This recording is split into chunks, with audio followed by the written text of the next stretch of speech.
Hello, my name is Amanda Anderson, and this is my video describing an initiative and referendum process in Arizona.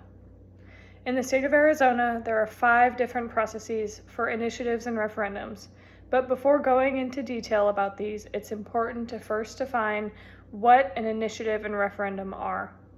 Initiatives allow citizens to reject or accept measures and constitutional amendments that are drafted by the people themselves.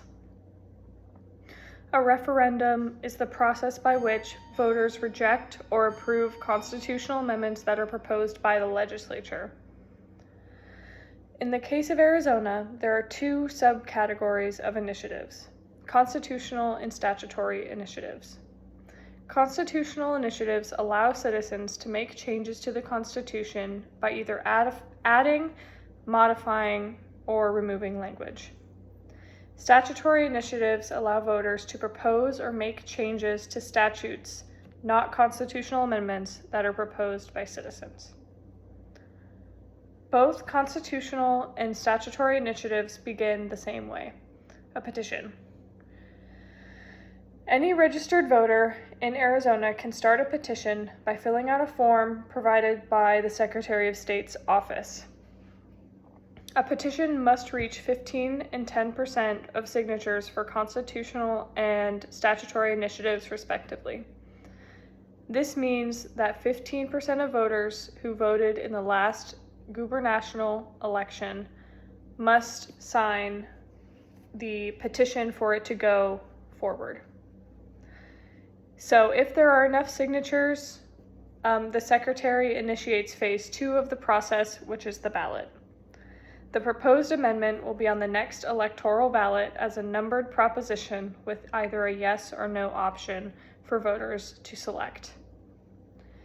There are 3 referendum processes: constitutional, statutory referendum by legislative referral, and statutory referendum by voter petition, or more commonly known as popular petition. The constitutional referendum process is the most commonly utilized process for altering the Arizona Constitution. Contrasted to an initiative, a referendum is a constitutional amendment proposed by the legislature, not the voters. This process is a little bit simpler than the initiative process because once the amendment is approved by the legislature, it goes to the vote of the people where a majority vote is required.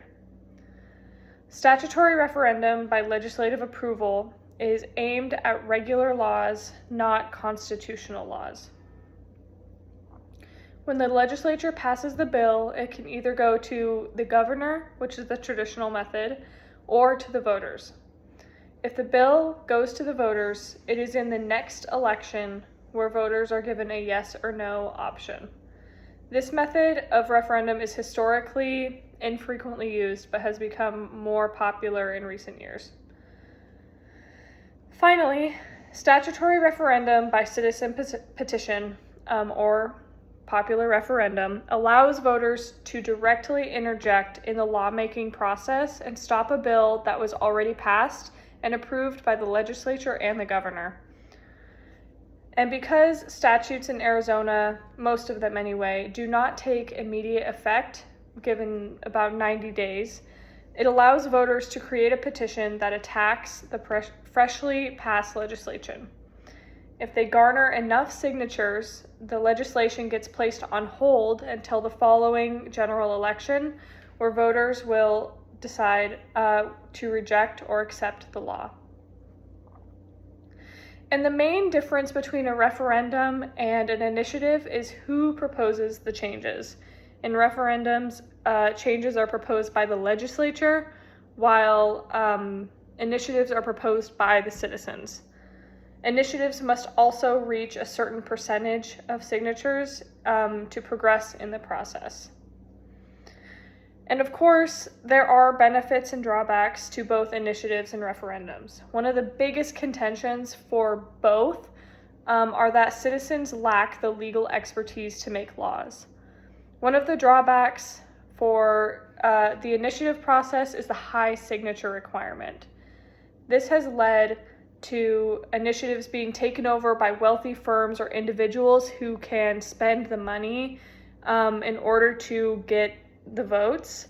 It also has led to some signature fabrication, so it's not exactly fair and legal.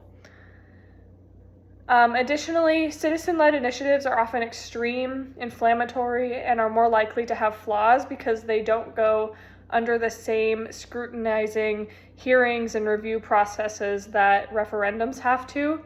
The benefits to both initiatives and referendums are that they keep much of the power in the hands of the voters, though. Ultimately, it all comes back to the hands of the voters.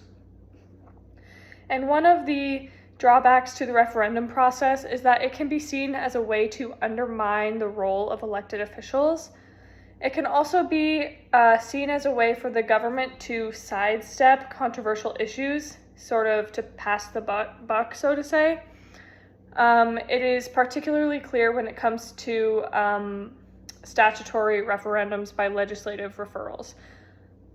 So if the government doesn't want to necessarily take a side on a controversial topic, say taxes or voting rights, then they'll pass it on to the rights of the voters. And finally, to explain how initiatives and referendums can support the idea of direct democracy, sometimes governments can seem out of touch with what citizens actually want. The method of direct democracy that Arizona adopted forces the government to address concerns of the people. One way that this is exemplified is that women in Arizona gained the right to vote this way in 1912.